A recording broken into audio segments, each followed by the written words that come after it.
Nous sommes de retour avec nos invités, Credo Tété et Francisco Napokoura. On va maintenant parler du Tchad. Une attaque de Boko Haram dans la région du lac Tchad a tué le mercredi 4 août une vingtaine de militaires tchadiens et fait plusieurs blessés. Les éléments de retour d'un patrouille se reposaient quand ils ont été attaqués, a déclaré le sous-préfet de la région. Alors Francisco Napokoura, c'est inquiétant. On sait que Boko Haram, le Tchad plutôt, c'était une des bases de Boko Haram. Mais on pensait que la situation a mis devant un début d'amélioration. Plus de 20 militaires tués, c'est inquiétant. Oui, c'est dommage, ce nouveau drame qui s'abat sur le Tchad. Et alors que c'est le Tchad, au contraire, qui vole souvent au secours du Cameroun, par exemple, et du Nigeria, pour la lutte contre Boko Haram. Mais aujourd'hui, c'est le Tchad qui se voit frapper. Plus de 20 militaires avec beaucoup de blessés. Et ce n'est pas petit. Mais je m'interroge personnellement sur le timing, la venue de ce drame. Qui va donner encore ou bien surexciter peut-être les forces armées et tchadiennes de sécurité, parce que on vient d'avoir, il y a une semaine, une marche gigantesque de l'opposition, une forte mobilisation qui a peut-être fait secouer le régime, même lorsque, au lendemain de cette sortie de l'opposition, le chef de la junte, maintenant appelons-le aussi comme ça, le chef de la junte Déby Fils, voilà, n'a pas voulu se prononcer sur la marche, mais a fixé son cap. Et puis tout le monde se demandait qu'ils vont mettre sans doute l'aspect sécurité devant. Eh bien justement, c'est ce qui se passe, parce que ils vont aujourd'hui, disons, brandir le spectre de Boko Haram qui est en train d'envahir le pays. Nous sommes en danger. Et voilà, pour remobiliser les troupes, interdire ici et là des manifestations, pourquoi pas arrêter les gens de la société civile et même des partis politiques pour mettre en prison. Parce que tout le monde se demandait la dernière fois comment est-ce que les autorités tchadiennes ont pu laisser passer, disons, et cette manifestation qui a été très gigantesque, d'accord. Et puis, quel sera l'avenir de cette mobilisation? Donc, je vois que c'est l'avenir de cette mobilisation qui se dessine par, malheureusement, des pertes en vies humaines, des pertes, parce que les attaques de Boko Haram sont aussi sont devenues rares au Tchad. Et dire que c'est au lendemain de cette réussite de la société civile du Tchad. Voilà, et qu'aujourd'hui, donc vous allez voir, tout va être déployé comme arsenal. On dit qu'on est attaqué par les djihadistes, on interdit telle manifestation. Bon, on peut même faire recours à des logiciels espions partout, parce qu'on veut justifier justement que Boko Haram est en train d'attaquer le pays. Voilà, donc moi, ma lecture, c'est ça, c'est comment faire, comment l'autorité, parce que l'autorité politique est Machiavel, sinon machiavélique. Donc, ils feront tout pour mettre le pays, bon, ça peut être parfois la réalité, mais ça peut être aussi des montages qui se font et que, bon, des innocents comme ça vont perdre la vie, ils vont en arrêter pour me foutre en prison, et puis bon, sans jugement, ils vont partir, même si jugement il y a avec des justices aux ordres. Donc, vraiment, l'avenir du Tchad est en train de basculer encore dans un autre cycle de violence. C'est une région aussi instable, la région du lac Tchad, là, qui est une vaste étendue d'eau et de marécages. Finalement, on n'arrive pas à sécuriser cette région. Justement, c'est ce que moi, j'allais dire. Donc, c'est l'angle sur lequel je voudrais aborder le sujet. J'ai lu dans vos pensées. L'aspect sécuritaire et, disons, également l'inefficacité des systèmes de renseignement militaire. parce que c'est trop facile qu'on nous dise que les militaires étaient revenus de patrouille, ils se reposaient et puis ils ont été attaqués. Donc il y a un problème sécuritaire. Si le problème sécuritaire est décelé au niveau de la société, il faudrait, qui est-ce qui doit implémenter, disons, cette confiance sécuritaire? C'est l'armée, ce sont les forces de l'ordre, ce sont les services de renseignement. Donc si eux-mêmes, ils sont facilement attaquables comme ça, donc c'est dire que il y a un réel problème, il y a un réel souci de sécurisation du pays.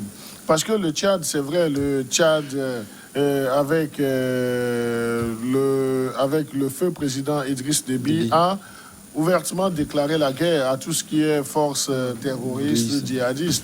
Mais il n'est pas parvenu à les bouter dehors. Donc, ils sont toujours là, ils sont au sein de cette société. Maintenant, le FILS est venu, la préoccupation du FILS, c'est arriver à dérouler, disons, son agenda politique aussi, disons, en griffe son agenda politique, avec, disons, ce jeu sur l'intello des gens. Est-ce que les conditions sont réunies pour aller à des élections, pour passer le témoin? Donc c'est là où je rejoins un tant soit peu le développement de Francisco. On va en venir. Maintenant, parlant de l'aspect de sécurité, puis de l'aspect en termes de renseignement, de l'inefficacité même des services de renseignement tchadiens, donc là, cela n'augure pas de lendemain meilleur. Parce que s'ils sont, même s'ils sont au repos, ils se reposent, donc je crois que un groupe de militaires se reposant quelque part, il y a, connaissant, disons, le contexte dans lequel ils évoluent, il y a toujours ce qu'on appelle les premières sources d'information. Donc, ils ne peuvent pas se laisser surprendre comme ça, bien qu'ils aient été dans la réalité surpris. Donc, il y a ces deux volets dont il faut tenir compte et essayer de renforcer ces aspects, parce que lorsque vous faites face à un groupe de djihadistes, de terroristes, les deux entités opposées doivent se reposent beaucoup plus sur leur source d'information. Donc, c'est dans le jargon, on parle de renseignement. Donc, ils doivent beaucoup plus investir là-dessus. Maintenant, si vous le permettez, ce que Francisco a dit peut également avoir droit de citer. Est-ce que cela ne servirait pas d'alibi, d'argument pour le système politique, militaro-politique en place aujourd'hui, de dire que tout ce que nous avons dit, nous faisons face à une certaine insécurité, donc nous allons réorganiser cet agenda-là. Et la réorganisation de l'agenda, sa matérialisation voudrait dire que tout ce qu'on s'est donné comme deadline, on ne peut plus tenir parce qu'il y a d'autres chantiers plus pressants, le chantier de la sécurisation. Et là où le bas blesse également, donc c'est l'interrogation qu'il y aura au sein de la société, pas de la société civile dans ce cas, mais au sein de la société. Si nos forces de sécurité sont facilement attaquables, donc qu'est-ce qu'on va faire de nous lorsque ces forces obscures, en grande griffe, ces forces djihadistes terroristes vont investir, disons, N'Djamena. Donc il y a de l'ancienneté qui doit être présente au sein de la masse de la société, et cela n'augure pas de lendemain meilleur. Maintenant, est-ce que nous devons vilipender ou bien interroger, disons, le système militaro-politique qui est là? Donc ça doit leur permettre de se réveiller pour penser à, disons, travailler sur l'aspect sécuritaire. Vous savez, si le Tchad est l'objet aujourd'hui de ces attaques, c'est que le Tchad, au temps de feu Idriss Déby, a ouvertement déclaré la guerre à ces puissances entre griffes, à Boko Haram. Mais est-ce que le père, c'est le fils? Est-ce que l'engouement, est-ce que tous les rapports de force sont là? Normalement, le fils devait beaucoup plus évoluer. Vous savez pourquoi? Aujourd'hui, il a le soutien de la France. L'accompagnement des services de renseignement français. Le père avait aussi le soutien de la France. Oui, jusqu'à un certain moment. Jusqu'à un certain moment. Il dénonçait les choses. Jusqu'à la veille de sa mort ou bien de son décès. Donc, il y avait des fourmillements. Donc, aujourd'hui, que le fils a, disons, le soutien grandement affiché de la France, il doit beaucoup plus... Soutien mordicus. Oui, mais ça peut être aussi une ouverture, parce que je le disais la dernière fois, que lorsque cette marche a eu lieu, il y a eu deux grandes communications. La première venait du pouvoir tchadien, donc Déby fils, et qui a fait une allocution. Et la seconde venait de Macron, qui, disons, a tenté, si on avait tenté de recadrer un peu le pouvoir tchadien. Donc, vous voyez, tout ça est mélangé. Donc, ça peut être encore une ouverture pour dire que, écoutez, le Tchad, bon, on vous soutient, mais attention, vous avez toujours l'épée de Damoclès sur la tête. Et puis, quand vous voyez, aujourd'hui, tout ce qui se fait dans la sous-région, Filmer le dit souvent, c'est l'expertise huilée d'un pays ami comme le Togo, dont le ministre des Affaires étrangères il est entre les 4 avions. Et il est au Tchad, il est au Mali. Et même cette semaine, la délégation... Oui, parce que... Non, et Credo vient de dire quelque chose d'intéressant par rapport à la tenue des calendriers qu'il se peut que les gens veulent justifier le prolongement. Parce que, de toute évidence, quand vous voyez ce qui vient de se passer au Mali, avec le vote du budget, vous voyez combien plus de 2000 milliards de francs CFA à mobiliser pour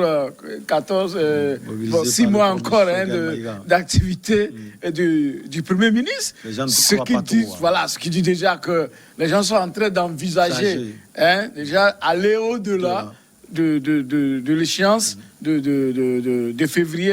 Même techniquement, c'est pas possible. Voilà, ce n'est pas tenable. Et donc, cette semaine, si vous constatez, une délégation tchadienne est allée au Mali pour aller s'enquérir de l'expérience. Donc, en fait, aujourd'hui, le Conseil et l'expertise dont bénéficient des gens est en train de dépasser le cap de la communauté internationale parce que il y a un type de syndicat qui s'installe, qui veulent continuer à s'inscruter au pouvoir. Donc, va encourager les autres pour dire que nous ne sommes pas les seuls.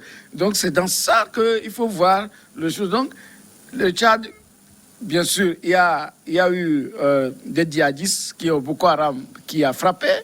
Ça peut avoir, ça peut être un montage. Maintenant, ça peut aussi être dans la logique de pouvoir rallonger le temps de la transition et aussi le fait de s'inspirer du Mali. Et tous nous savons que le Mali ne pourra pas tenir l'échéance de février 2022. Donc, ça veut dire que nous sommes aujourd'hui dans une nébuleuse où, bon, les gens vont à tout moment créer ce qu'ils veulent, que ce soit un coup d'État déguisé, bon, bien sûr. Ou un deuxième encore. Voilà, donc c'est une spirale. Revenons sur la zone, le lac Tchad. C'est une zone de sorte de repère pour Boko Haram. Pourquoi ne pas avoir une force spéciale pour aller chercher ces terroristes? Une force spéciale, ça ne serait pas facile. Ça ne serait pas facile parce que c'est les zones, les terroristes, les djihadistes prospèrent dans les zones compliquées. Parce qu'eux, ils ont une autre formation. C'est là où c'est compliqué pour... C'est dans une zone marécageuse. C'est une zone marécageuse. Donc, il faut voir comment est-ce qu'ils ont été entraînés, quels sont les renseignements dont ils disposent. Et cela va toujours à leur avantage. Parce que les forces armées régulières ont disons, perdu de vue l'occupation ou bien le maillage de ces territoires à l'image du lac Tchad. Donc ça a été tellement délaissé par le passé. Donc le maïs sécuritaire n'a pas été tellement huilé. Maintenant que les djihadistes ou les terroristes aient une certaine emprise sur le milieu, ça sera un peu difficile à l'armée régulière de vouloir s'imposer si cette armée ne bénéficie pas de véritables sources de renseignements pour pouvoir dérouter ces djihadistes qui sont déjà ancrés dans le lac Tchad. Donc ça serait un peu compliqué. Donc c'est là où je voudrais faire encore un crochet pour revenir sur un aspect développé par mon cher confrère. Il a parlé au lendemain de la grande mobilisation, outre, disons, la sortie de Déby Fils, il y a eu cette sortie de monsieur le président français Emmanuel Macron. Mais maintenant, comment est-ce qu'on doit saisir cela? Donc ce n'est que la ruse perpétuelle de la France qui est affichée. Parce que n'oublions pas qu'au décès de Idriss Déby, le comportement de la France a dégoûté une certaine classe politique de l'opinion africaine. Maintenant, comment se racheter? Parce que c'est là où je parle de la ruse de la France. Pas la ruse des Français, mais de la ruse de la France comme État. Donc vous avez vu que, monsieur, les propos du président français sont tellement ambigus, mais si on sait lire entre les lignes, en fait, c'est essayer de se rapprocher beaucoup plus de la masse pour dire que, en fait, nos actes, c'est l'intérêt de la population. Ça peut être une pure communication, mais derrière, c'est autre chose. Oui, le populisme. Oui, ça, c'est le populisme. Oui. Et ça fait partie de ce qu'on appelle, en termes de communication politique. Donc, on peut agir sur le populisme pour atteindre un but. On peut également faire de la ruse en termes de communication politique. Et c'est ce que la France est en train de faire. Parce que la France a été décriée. Si nous prenons les situations au Tchad, et la situation au Tchad comparée à ce que le Mali a vécu, donc nous avons clairement vu que c'était 2 poids, 2 mesures. Mais comment est-ce que la France... On a vu la condamnation de la France. Comment est-ce que la France devrait se racheter dans le sujet tchadien? Donc voilà la ruse de la France qu'a exposé M. Emmanuel Macron. Alors, cette ruse, vous la voyez également? Non, mais justement, je l'ai déjà dit. Peut-être que de ce côté, la France est franche pour une fois. Non, les intérêts du sous-sol africain... C'est quand même un pays des droits de l'homme. Donc, réprimer peut-être les manifestants. La France ne peut pas accepter cela. Comment réprimer les manifestations? Oui, peut-être interdire les manifestations. La France a réprimé les Gilets jaunes. La France a réprimé les Gilets jaunes. Il y a eu même des... Conventionnellement. Oui. Bon, c'est même Gilets jaunes. Comme notre grand ami le général Yark, conventionnellement, a réprimé. Non, mais moi, je crois qu'il faut nuancer. Le maintien d'ordre est différent de la répression ordinaire de la répression. Donc, au Togo, il y a le maintien d'ordre et le maintien d'ordre obéit à des règles conventionnelles. Qui vend les matraques? Qui vend les gaz lacrymogènes? Les gaz lacrymogènes, on n'a pas des écoles, on n'a pas des usines en Afrique, mais les gaz lacrymogènes sont livrés par des convoyages spéciaux. Vous allez voir un bateau qui vient spécialement avec 3-4 conteneurs. Juste pour transporter les gaz lacrymogènes pour livrer. Mais les armes, tout ça là, c'est comme ça. Mais ce ne sont pas nos usines, c'est les usines venues de l'Europe, même de l'Allemagne. L'Allemagne qui est un grand pays de droits de l'homme, qui sait que les gaz lacrymogènes dans nos pays, on peut les tirer à bout portant. Credo a bien spécifié le maintien d'ordre conventionnel. Et lorsque ça débouche sur des bavures, on fait les enquêtes, puisque même quand on parlait de la répression des Gilets jaunes, il y a eu, on a fait des enquêtes pour voir est-ce que les gens ont bien appliqué la leçon sur le terrain. Est-ce que vous voyez? Donc, même jusqu'à ce que même certains officiers qui devaient être gradés, même décorés, mais les enquêtes ont révélé qu'ils ont fait preuve de bassesse sur le terrain. Et ils n'ont pas été honorés. D'accord? Alors que quand vous voyez les gaz lacrymogènes, normalement, ces pays qui se disent pays de droits de l'homme ne devraient plus livrer des gaz lacrymogènes aux pays qui sont répressifs des droits de l'homme, parce que ces gaz lacrymogènes sont utilisés de façon anarchique et criminelle. Parce qu'on tire les gaz lacrymogènes sur les gens, on tire les gaz lacrymogènes dans les maisons.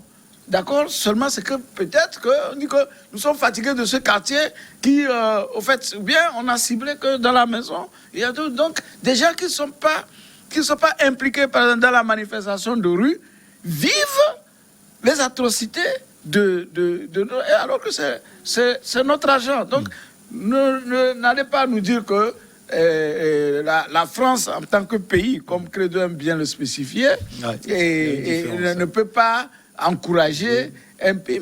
Elle l'encourage parce que c'est eux qui, n'est-ce pas, maintiennent ces pouvoirs autocratiques au pouvoir et qui servent leurs intérêts. Parce que c'est avec eux qu'ils ont les accords occultes, en quelque sorte, dont les pays ne sont jamais informés. Nos pays ne savent, on dit accord de défense, on ne connaît jamais le contenu, on ne connaît pas la contrepartie, et c'est ça. Avec Mais quand vous l'aide voyez, des dirigeants africains. avec, bien sûr, c'est la complicité. Au fait, parfois, d'autres disent que c'est les sous-traitants du colonisateur, d'autres disent que c'est les sous-préfets. Donc, voilà que c'est ça. Ils sont dans leur rôle, sinon ce n'est pas pour rien que Bongo père meurt et Bongo fils vient et Bongo petit-fils se prépare. Le Tchad, papa est parti, le fiston est venu, et en RDC, et Kabila père a été foudroyé dans les mêmes conditions que Idriss Déby et Laurent Désiré Kabila. Et puis voilà, Joseph est venu. Bon, tout dernièrement, avec les Américains, ils sont quand même arrivés à faire partie, mais pour mettre un autre fils de la nation. Congo-Brazzaville. Congo-Brazzaville, on ne trouve pas encore de l'autre côté, le Cameroun. Donc, vous voyez, donc... Franck Biya. Voilà, donc, c'est les gens qui perpétuent les régimes et que les accords qu'ils ont signés puissent demeurer et que l'Afrique demeure pauvre. Et l'Afrique demeurera pauvre tant que les dirigeants ne prennent pas conscience qu'avant tout, c'est ceux-là, les administrés, les populations, les pauvres populations, qui doivent servir et empêcher que les gens se lancent dans le désert pour aller finalement mourir dans l'Atlantique, qu'ils sont en train d'aller vers un Eldorado qu'on ne sait jamais. Est-ce que vous voyez? Donc le vrai problème, c'est ça. Si, tel que les pays anglophones ont pu laisser un peu ouvrir la vanne, et que les pays comme le Ghana, je crois la Namibie, donc, sont en train d'évoluer, bon, contrairement au Zimbabwe. Et le Ghana qui commence par inquiéter également. Oui, le Ghana qui commence par inquiéter parce que le président du Ghana, c'est un francophile. Non, c'est un francophile. Nana Akufo-Addo, c'est un Togolais, ça je vous assure. Non, mais attendez, il a appris beaucoup de choses dans nos pays, et c'est tout à fait normal parce qu'on a appris que le pouvoir est doux. Il ne faut pas vite quitter. Alors le Tchad, finalement, inquiète. Quelle solution? Même si nos voix ne vont pas forcément porter, on sait que c'est un pays de rébellion. On se souvient encore ce sont des FARC, non? Et cette rébellion, finalement, on n'entend plus. On peut parler de la rébellion. Et puis, Boko Haram également, un sérieux problème sécuritaire. Oui, c'est ce que nous disions tantôt sur ce plateau. Le Tchad est un souci sécuritaire. Et c'est vrai, les FARC, donc on en a parlé, ils ont existé, ils ont vécu. Donc aujourd'hui, c'est les groupes, les Boko Haram, les groupes djihadistes. Demain, qu'est-ce qu'on va nous créer encore? Je dis bien, qu'est-ce qu'on va nous créer encore? Parce que toutes ces assemblées de terroristes sont créées ailleurs. Et sont actionnés juste parce qu'il faut divertir le temps de négocier des choses, de faire des accords, et puis d'être bénéficiaire à plus de 70% de ces accords. Et si ce n'est pas le cas, donc on crée, disons, une certaine zizanie. Et vous savez, lorsqu'il y a ces pays qui sont en conflit ou bien la situation sécuritaire n'est pas stable, il y a certaines entités qui en tirent profit toujours. Qui en tirent profit. Et généralement, ce sont les puissances. Et ce qui doit également retenir notre attention, c'est quoi? Lorsque ces groupes terroristes et djihadistes combattent, si vous voyez leur armement, la lourdeur même de leur armement, vous devez vous poser des questions. Parce que les forces armées régulières même n'ont pas ces outils. Non, on les prive d'abord. On part un embargo, on les prive des moyens de défense. Comme donc, par exemple la République centrafricaine. Oui, donc ils n'ont même pas les mêmes outils. Donc ils ne peuvent même pas avoir l'opportunité. Mais vous voyez que des groupes bizarres, dont les objectifs ne sont même pas clairement définis, ont de l'armement lourd. Donc on peut dire qu'ils sont soutenus. Oui, ils sont soutenus de quelque part. Ouais. Donc moi, je n'ai pas la science infuse pour dire que c'est telle entité qui les soutient, mais on sait qu'ils ne sont pas sortis du néant. Ce sont donc les armes de la Libye. Donc ce sont pas uniquement de la Libye. Donc la Libye sert aujourd'hui de prétexte. Mais avant la Libye, il y avait également des groupes qui étaient armés. Mais alors que c'était pas autant de Kadhafi. Donc, c'est-à-dire que d'autres puissances tirent profit d'une situation délétère, d'une situation confuse pour essayer de gagner un peu du terrain. Ils gagnent du terrain, donc c'est que leurs affaires, il y a les intérêts qui doivent fluctuer. Sans ça, donc on crée une certaine instabilité sociopolitique. Et ils ont vu, certaines puissances, que leur schéma de créer une instabilité sociopolitique ne prospère plus aujourd'hui. Donc il faut inquiéter la base, donc c'est la société, donc ce sont les populations. Et qu'est-ce qu'il faut créer? Il faut créer ces mouvements djihadistes, ces mouvements, créer la de terreur. la panique. Et là, en créant de la panique, face à une certaine passivité ou bien difficulté du pouvoir en place de faire face, ce sont les mêmes populations qui vont dans un premier temps désavouer leurs autorités et dire que si c'est comme ça, mais on n'en a qu'à trouver des pistes de solutions. Et rapidement, nos pays sont bradés. Quand vous prenez, quand vous prenez les armements, les soutiens, ici, même en Libye, à un moment donné, et quand vous voyez, on a même découvert des missiles français, et en fin de compte, on nous dit que c'était pour la destruction. Est-ce que vous voyez? Donc, les missiles qui sont prêts à être détruits, c'est en Libye qu'on les envoie. Donc, c'est terrible. Vous avez vu que, même surtout cette Libye-là, c'est lorsque la Turquie et la Russie sont rentrés dans les vannes que la situation semble être un peu stabilisée. Et le président français même était obligé de faire une sortie officielle pour demander à ce que toutes les forces étrangères quittent la Libye.